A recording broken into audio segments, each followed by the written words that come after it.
દેવળિયા પ્રાથમિક શાળામાં ફરજ બજાવતા આચાર્યનો વિરોધ યથાવત.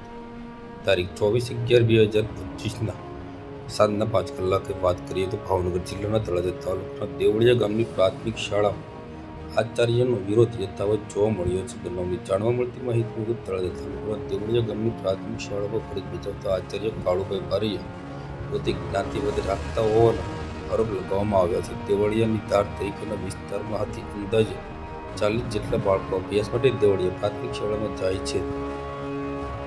4 દિવસ પહેલા આચાર્ય દ્વારા બાળકોની સાથે જ્ઞાતિનો ભેદભાવ રાખી એક બાળકને ઢોર માર મારવાનો આરોપ લગાવવામાં આવ્યો હતો અને રકઝક થઈ હતી. ત્યારબાદ 4 દિવસથી 40થી વધુ બાળકો શાળાએ જવાનું ટાળ્યું છે. સાંસ્કૃતિક કાર્યક્રમમાં પણ વિદ્યાર્થીઓ સાથે જ્ઞાતિનો ભેદભાવ રાખવામાં આવતો હોવાનો આરોપ લગાવવામાં આવ્યા છે.